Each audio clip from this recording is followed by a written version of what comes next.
All right. Game 6 in the series, 2015 Game 1, turn 0. This is the initial setup of the board. All right, here is halfway through turn 1.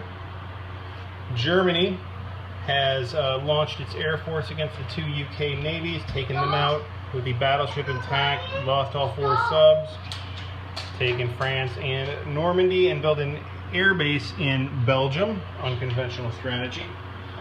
Russia, 10 guys in a tank, while Japan has decided to test our local conventional wisdom that one needs to abandon China by actually investing in China. Take some territories, filling a factory there in Kiangsu, piling up a lot of dudes in Southeast Asia. It's the end of turn 1 now. We see that the U.S. bought a carrier in the Pacific, moved a whole bunch of stuff to Hawaii. No planes on that carrier, curiously enough, and moved some existing fleet down here to Anzac, where it looks like everybody's getting together and on the party, along with the British battleship. And see the Anzac's already thinking ahead to its bonuses to get that Dutch New Guinea. A little bit of Japanese presence left in Carolines. We saw that before. India has chosen to pretty much turtle in Calcutta with infantry, seeing all of this stuff coming. China spending all of its builds, piling up everything in Yunnan, anticipating an invasion there. So we see very little navy down here in the Indian Ocean, because that navy ended up going here, making an invasion into the Horn of Africa, taking out one of the Italian fellows. While here in the Mediterranean, we had ourselves a nice little battle, the Taranto raid, the raid in the Adriatic Sea, happened with as many planes and bombers as could come from the UK. Italy prevailed in that battle, thanks in part to the German plane there in southern Italy. Shout out to Young Grasshopper for that one.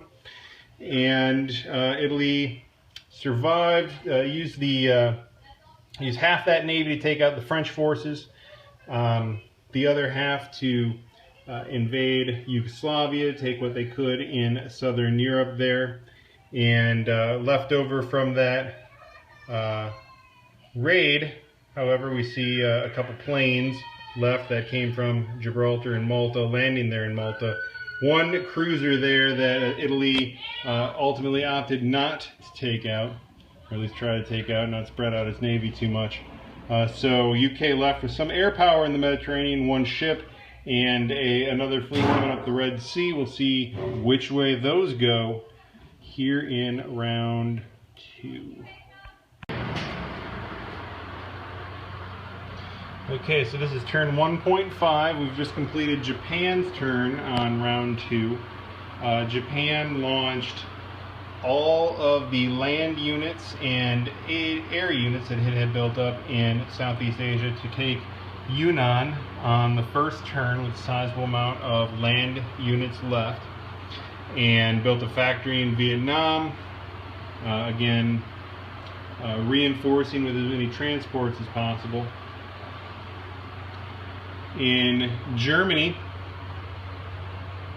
we moved into the Irish Sea Zone there, sent 2 bombers against London, and did 14 points of damage there, which was helpful. Chris chose not to scramble. We built some transports, some land units, and a sub, and a 3rd bomber. Chris did roll Snake Eyes on the AA guns for the TAC bombers that went in to bomb the airfield. So that didn't take any damage. And Gibraltar got occupied by the Nazis as well. Now we'll proceed with the rest of turn 2. And for the remainder of turn 2, we see continued American buildup in Hawaii. It's an awful lot of ships, and obviously determining that they need to invest in the Pacific here in response to what Japan's doing. Anzac branched out and has now added 2 of the money islands to its list, putting it on par with Italy in terms of income. We saw what Japan did. India continued to buy infantry, turtled itself up there in Calcutta with the French destroyer coming to keep them company, eradicated the Italians from the Horn of Africa, but we see that the Italian Navy finished the job in the Mediterranean here with quite a few units left, although there's a sizable Air Force waiting for them in Egypt. We'll see what they do with that on turn 3. Italy sent some of its units back, cleared out a little bit of North Africa. However, this ridiculous failed assault on Gibraltar after the UK decided to take it back and had some improbable rolls taking it back from Germany, only to have more improbable rolls fending off a tank and an infantry from Italy trying to take it back. So now the Allies are back in control of Gibraltar, which cost Italy another bonus of 5, even though it took Greece with some effort. And Russia continued to build up. UK chose not to attack with its planes. Somehow, even with all that Navy there, I still didn't take 8 IPCs away. But they fixed a little bit of their factory, built up some infantry, and waiting to see what comes on turn 3. Halfway through turn 3, we pause to take a look at the game. Japan just finished his turn. See that Japan has resisted the temptation to attack here on turn 3, instead continuing to amass quite a navy down here in Southeast Asia. Filling in Asia, get the conga line of troops continuing to come down and build up here in Yunnan.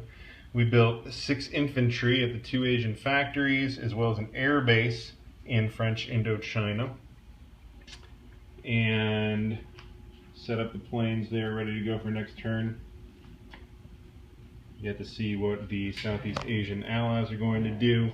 In Germany, we decided to commit all in to what appears to be a London invasion on turn 4. We spent all our money on, I believe it was 7 transports and positioning enough units to get on those transports. The ones that we bought last turn came into Scotland and supplemented by some bombing raids. Fortunately, no snake eyes this time, and one of the bombers and sub cleared out that remaining UK Navy in the Atlantic.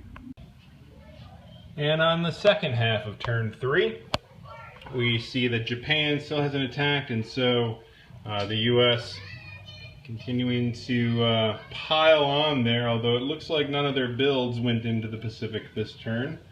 Anzac, as expected, declared war on turn 3 in an entirely unprovoked manner, so as to be able to get its bonuses at the end of the turn, which are substantial since he gets both of them that are available. Having taken 2 of the money islands as well, he's rolling into cash, although dumped the remaining guys there in India to beef up against what's coming, with an extra guy there in Shan State. India continues to turtle. I think has bought nothing but infantry this game, whereas the African contingent of the UK here has, in a bold maneuver, gone and taken Iraq before Italy could get there, and then holed up in Egypt. So has given up on having a naval presence there for the moment, but certainly has control of Africa and the Middle East. Held on to Gibraltar there because Italy chose not to attack it or indeed anything else this turn, but rather building up on both land and sea, recouping there, waiting for the inevitable Russian onslaught in turn 4. But when they get there, will London be in German hands? We'll see. And here's what's coming in the US in round 4. Okay, this is halfway through turn 4. We're stopping after Japan's turn to evaluate. So this is the turn where everybody gets to attack. Japan has taken the Philippines and landed a sizable amount of capital ships there, where there is now a naval base. Shot a couple things up to Japan, help start working on the defense, but put a blocker out there to keep the American hordes from landing in Tokyo this turn. A little bit of scuffle on the Asian continent as the Chinese troops are resurgent a little bit, pushing the Japanese lines back, and we are falling back to accommodate. And of course, we've reached out to take all the important territories: Kwangtung, Burma, Shan State, down to Malaya and Borneo, taking out what little remained of the Anzac Navy in the process. Picked off those Anzac transports, but second time this game, Chris rolled Snake Eyes on the factory AA guns and completely eliminated Japan's strategic bombers. That was unfortunate. We've also had quite a bit of action in the European front. So Africa is kind of a standstill, but Russia taking, what is that, 20-something, almost 30 infantry left, and a mess of tanks as well. And they were all up in Poland. Came down to Romania, where Germany's post-invasion buildup can't reach them immediately. And, oh yeah, FYI, that means that Germany took London this turn. You'll see it had all of one tank left. Slight miscalculation on the units. There was one transport that couldn't load, but we still had 10 worth pour in, as well as the guys that were up in Scotland. But I was not required to sacrifice any planes, but there was one land unit left, so we just went with the least expensive and bought all infantry that turn. And those are the guys that are now up in Germany and around the coast there. But that's because the Americans got all this. I believe they spent all their money in the Atlantic last turn, and they shall be coming and knocking in the rest of turn 4. Now at the end of turn 4, the U.S. has still bought nothing in the Pacific, but boy, do they have a lot to do with the stuff that they did. Brought it all down here. This is a familiar U.S. Pacific strategy by now, popping everything into Queensland and letting Anzac kind of build up in comfort there. Just bought a battleship, you'll notice, for the first time this game, but most likely not the last. We're engaging in a little slugfest down in the South Atlantic again, but Japan a little bit more ahead of the game than they were last time anyway. China slowly encroaching again on Japanese lines. India getting a little bit adventurous this time, buying a couple tanks, but its income is down to 5, so there's not likely to be any more coming anytime soon. Japan is getting ready to deal with the coming onslaught. We see Italy on its turn picked up some guys from Africa, come reinforce those southern lines to defend against the huge Russian army coming in. Otherwise sent a bomber to take care of one of the unguarded transports down here.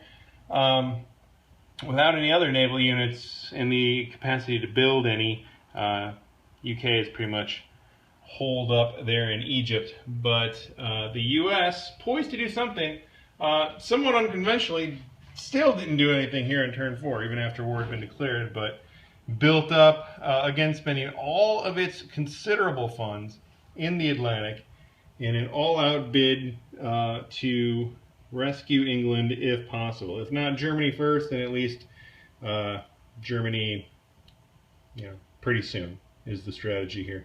Activating Brazil as well, and we shall see what comes on turn 5. Halfway through turn 5, we're just about to start the U.S. turn. Japan couldn't take it anymore.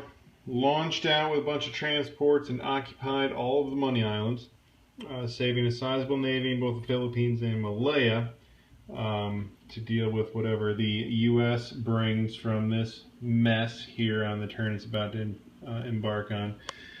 Japan did buy a couple transports up here just to spread around its influence, but we see that the Chinese and most notably all the Russians marching through China here, as well as the tanks built up here in India, putting some land pressure on the Japanese, so they're getting a bit of squeeze from both sides. On this side of the board, Russia launched itself into Yugoslavia, where both Italy and Germany had built up with about as much as it could muster there. You'll see that Russian forces there are still quite numerous, but there are some Germans coming down. Germany found itself in a position of having more money to buy infantry than it had factory spaces to build them on, so it ended up buying some tanks and some infantry, building up all of its land forces there to deal with the Russian onslaught, which still has yet to be stopped. Italy beefing up in there too with its African forces. U.S. did hang on last turn, but we'll see here what they do on the rest of turn 5. And we've reached the end of turn 5. You see that the U.S. is still building nothing in the Pacific, more or less leaving Hawaii open. But has done quite a bit with its navy, so it threw everything it had into the Malaya Sea Zone, took out what was there from the Japanese Navy pretty handily, reinforced it with the British battleship, and the Japanese fleet in the Philippines is still here, and you're thinking, well, why can't this Philippines fleet just come and take out this navy? Well, left it so that the Anzac, U.S., and the French, of all people, blocked every single access route to this sea zone, making themselves quite the nuisance. If not for that French unit right there, these guys would be gone next turn. So that's probably the biggest contribution to the French have made to this game in a very long time. The Indians have woken up. You'll see they've brought, that's 25 guys, and some tanks and some planes all into Burma. Japan's short a few transports now and a little light on ground units, so we'll see how that works out. Gonna have some issues there on the land.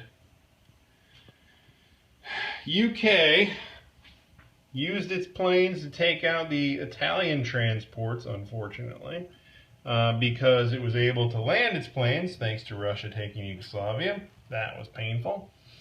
U.S. in the Atlantic has woken up, occupied Gibraltar, overwhelmingly.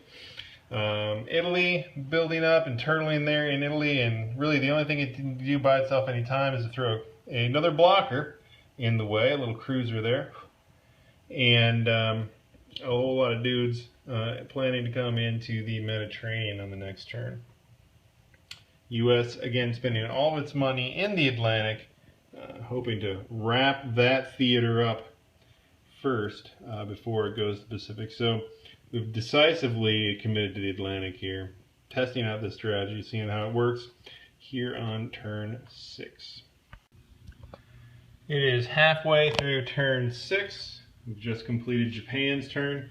Japan had the option to take Hawaii, could have done it, but chose to focus on protecting itself in Asia first. So brought those transports here to reinforce in this Victory City. We took everything we had against the amassing forces. There was a pile of both Chinese and Russian troops here in Hopei, and we piled all the available Japanese units and planes, and we're able to eliminate that threat. We've still got quite a few Russians. That's 14 infantry and 3 tanks coming over from Russia, who have marched all the way around from Far East Russia, but Japan's at least held back the tide a little bit. At the same time, we've got the Indian forces marching along, and Japan has pulled back strategically, trying to reinforce a couple of these things. We've got another factory, this time in Hong Kong.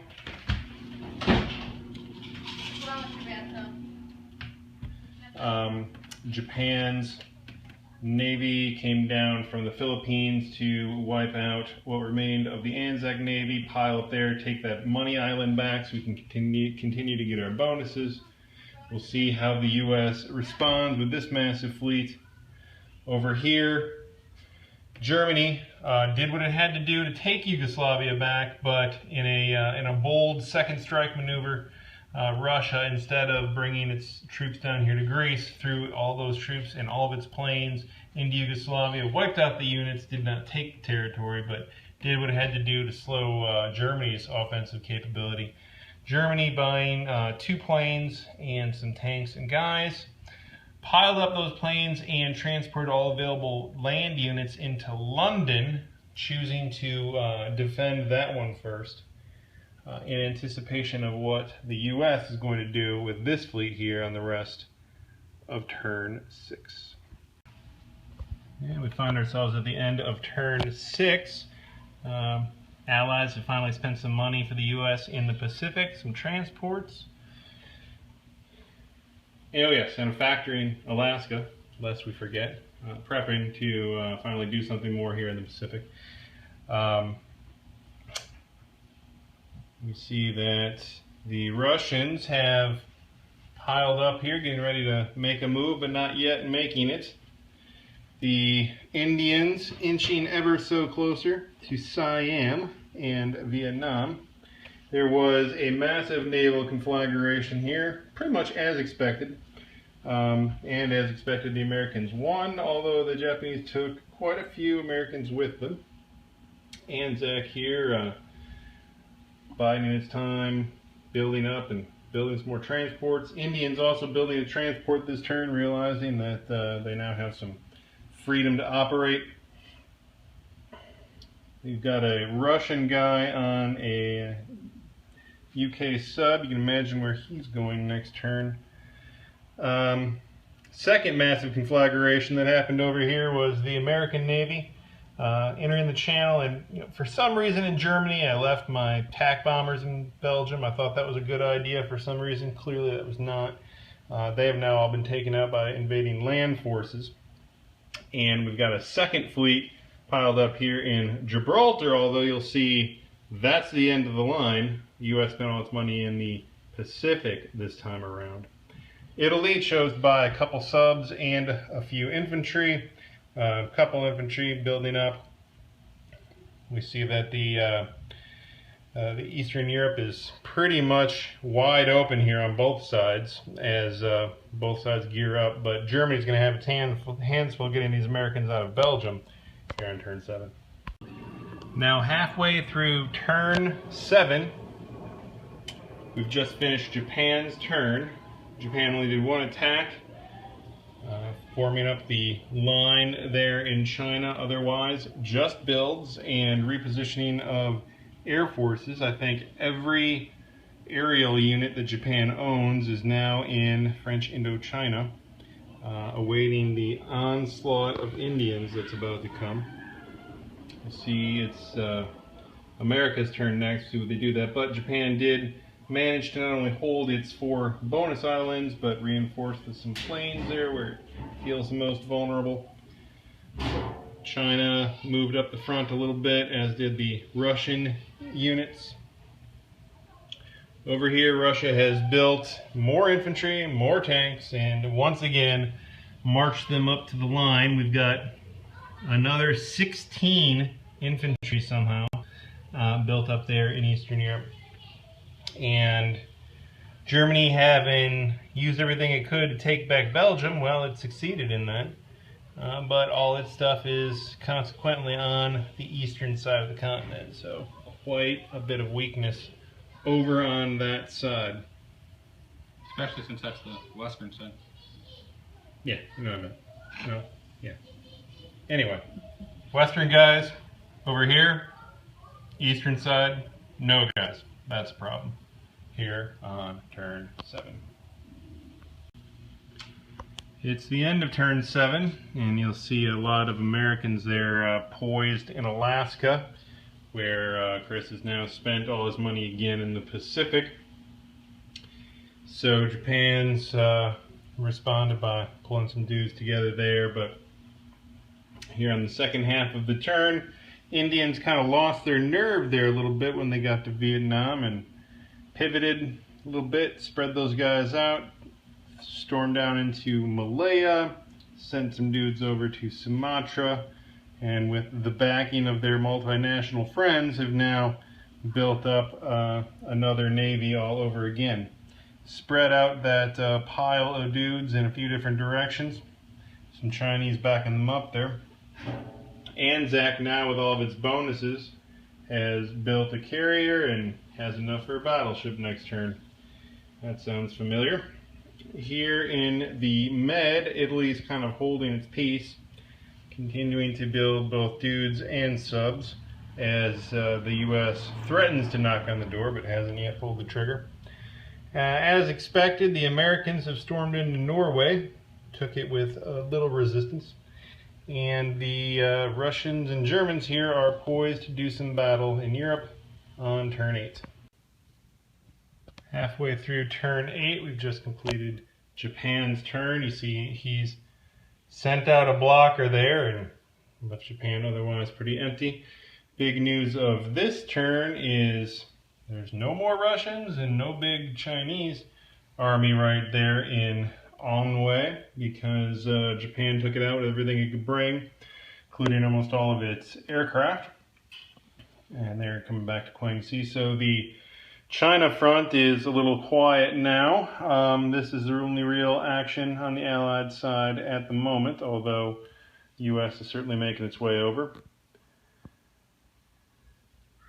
On the Russian front, they made an ungodly 60-something this turn because they inevitably took all these empty spaces along Eastern Europe, which Germany had to reluctantly pull back from so we could put a force together to come back next turn.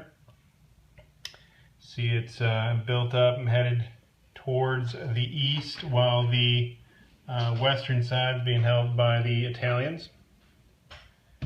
And we'll see what the US brings here in the rest of turn 8. Here it is, the end of turn 8. We see the Americans that were in Alaska popped over here to Amur to drop some reinforcements in on this side of Russia. Japan having taken advantage of the opportunity not to build any defensive units in the sea zone, but rather some subs up here. All of the Allied ships that were in India and elsewhere all joined forces here in Borneo to rather handily fill up that island. See, Celebes is taken as well. Those empty transports will have to go for the greater good, but they did their job. Yes, thank you. That Japanese fellow is no longer there. We've got quite a massive force of Japanese folks here in Vietnam. Can do some damage. See the Chinese built up here, but Indians pulling back. Chinese built up on the shores of Kiangsu, putting some pressure there, as do the Americans on the land. Back that away. Italians reinforced the Yugoslavian frontier, putting these two countries pretty much on parity with each other, whatever good that does. The Americans piled up over here to do some convoying, one might imagine, as well as building the predictable factory in Norway, having taken that last turn, and again to spending some money in the Pacific. We have a whole mess of dudes and transports. Looking like the Axis are in a death spiral at this point. Will they pull out of it on turn, what is it, 9? Mm-hmm. 9. We pause halfway through turn 9 to take stock. Japan just finished its turn, purchased an aircraft carrier and flew some planes, as well as moving all its remaining naval units up to Japan to guard that sea zone from the nearby Americans. We moved everything we could and built some stuff up in Kiangsu and Hong Kong. We're turtling in each one of our factory areas. Did make a move up to Yunnan and took out the Chinese guys there, just get rid of that pesky bonus. And we also shot a little transport out here to New Britain to slow down Anzac with its bonuses. So we know that U.S. is going to do something nasty with this fleet and with the fleet up there this coming turn. Russia and Germany so far on turn 9 have exchanged some territory here. Germany pushed out, took back most of the Eastern European countries that it had lost, lined up a conga line here, so it's just now starting to look like a halfway decent formation, although we'll see how long that lasts. Russia strategically pulling back and collecting its forces together even more tightly than they had been. Germany had bombed the American factory there in Norway as well, and that's pretty much all they did so far on turn 9. And at the end of turn 9, you'll see that the American fleet retracted itself from Japan. Haven't been scared off, but dropped their goods and they rolled through Manchuria. The Chinese, instead of dying on the walls of Kiangsu, diverted upward. Now China owns almost everything it can own, other than these little enclaves here of Japanese citizens. The Indians have come up, taken back Yunnan, and occupied it pretty heavily. Allies of every stripe continue to operate here out of the Borneo Sea Zone. Haven't yet taken Java, but apparently intend on convoying it to death. Anzac preparing to deal with its loss of bonuses over here. Italy has purchased a bunch of dudes, plugged that hole with a unit there to give itself another turn before getting invaded, as it inevitably will here on turn 10. And here we have actually completed all of turn 10. U.S. having pulled back again to Alaska to regroup. Japan building up a little bit in its home sea zone and really not making any attacks at all this turn. U.S. and its multinational friends continuing to operate out of their base in Borneo there. Really not a lot of action at all in the Pacific this turn, just building up. We see the U.K. did so in Yunnan without really attacking anything. Anzac managed to get its bonus back and is now accumulating another ungodly navy while convoying Java down there. The Russians pulling back again, not even taking the poorly defended Baltic states, but rather rebuilding its line back another line, and Germany doing the same, building itself up, although dealing with increasing strat bombs raining down from Norway. U.S. also opting to drop a bunch of units into Normandy after threatening to bring it into the Mediterranean. Italy responding with its second strike force from France, and as expected, they didn't live, but with any luck, they will have whittled down the Normandy forces enough for Germany to take them on turn 11.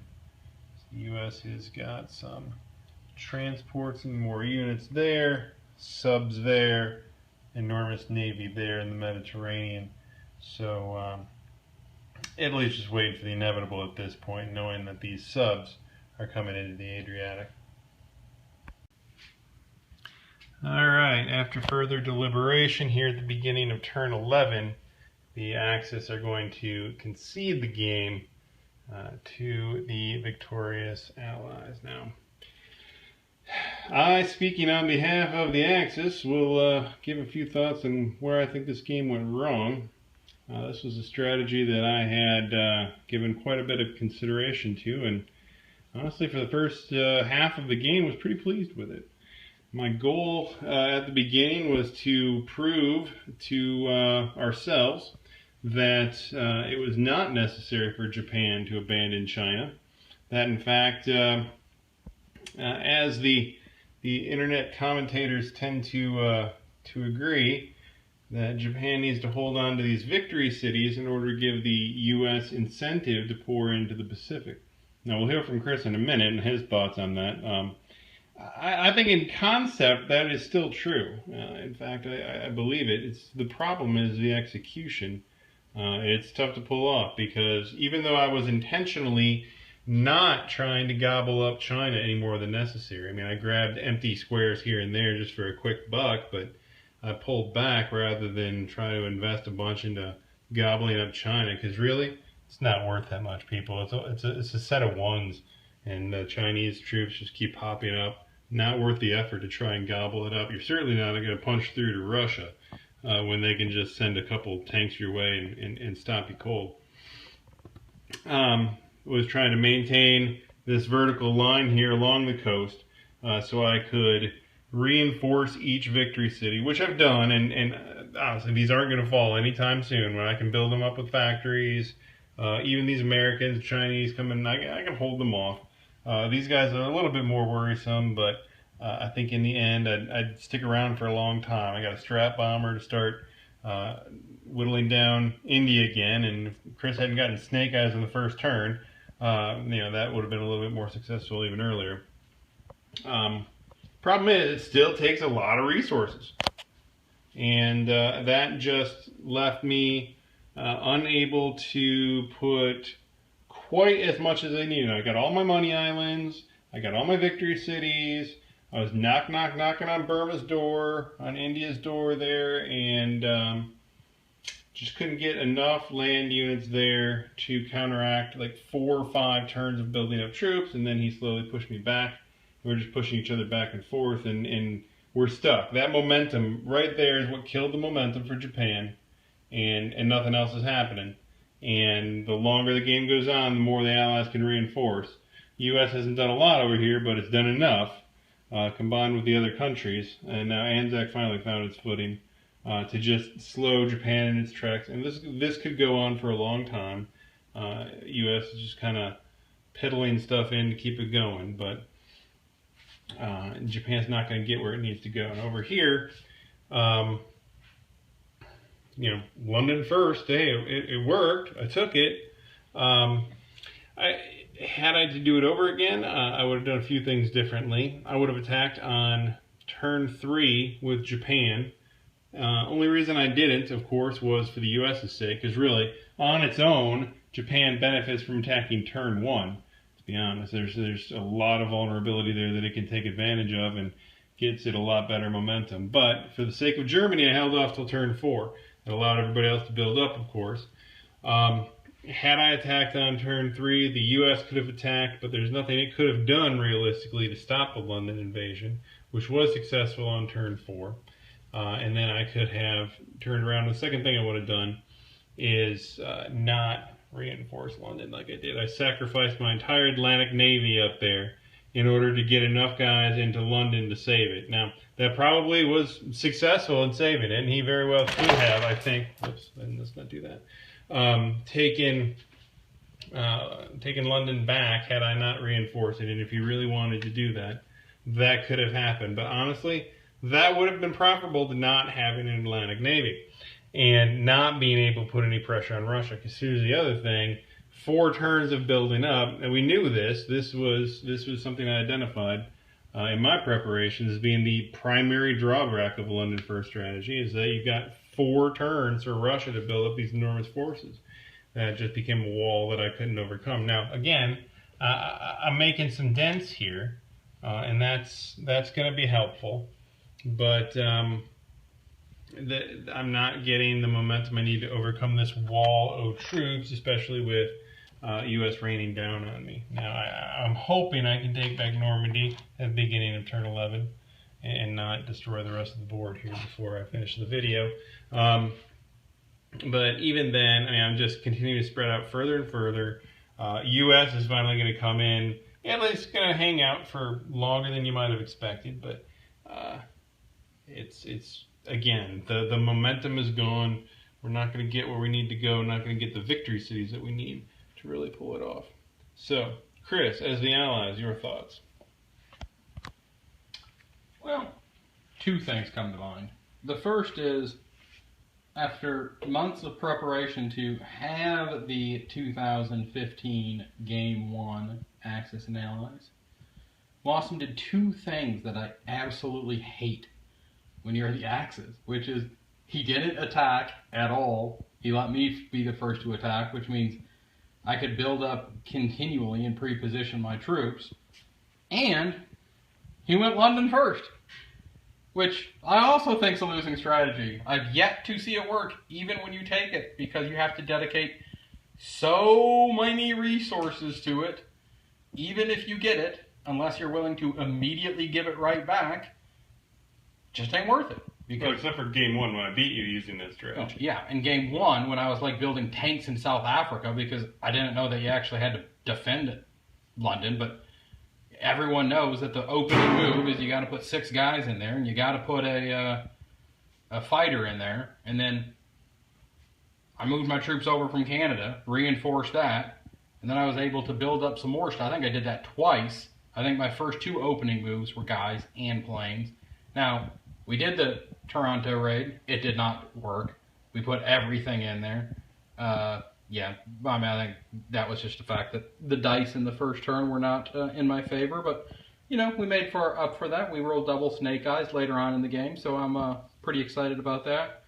You know, but I guess the primary thing is, as the Allies, you just got to sort of give what the Axis are, take what the Axis are giving to you, because I was able to really not do very much in the Pacific, kind of just float around and keep him occupied and sort of be a pain in his bootay. Turtled India, so he had a hard time taking it. Admittedly, got lucky on some of the strat bomb raids because I was pouring everything in over here, because once it hit and he took London, Russia was massive, so it actually moved forward, able to take most of that. We were able to move a massive U.S. Navy over here, and then we took out his Germany's Navy in the Atlantic, which allowed me to then take Norway, which allows me to strap bomb all the factories, move the giant Navy back down here to go into the Mediterranean, to go into the Adriatic Sea, and basically turn Italy off. So within the next 2 turns, Italy's going to have almost no income because I'm going to convoy it to death. I'm going to shut all these factories down, and I'm going to move this giant front over here. So that's ultimately why the game was called. But, you know, at the end of the day, I think what it all comes down to is if you look at my hand and you see that thumb, if Axis and Allies games were Super Bowls, that would be my ring for the thumb, because that is now 5 in a row. I own you, Brian. Alright, asterisk to the last game. As we're setting up for the next one, we realized that there is actually a major factory in Western Germany, and we played it with a minor one. Although that didn't make a huge and perhaps not a dispositive difference, it actually, the more we think about it, makes, you know, a pretty distinct difference in Germany, because there were several turns there at the crutch of the middle of the game where I would have bought 20 infantry between those 2 spaces had I known I was able to. Instead, spread some stuff into France and build tanks instead of infantry, that sort of thing. So we'll see what kind of difference it makes.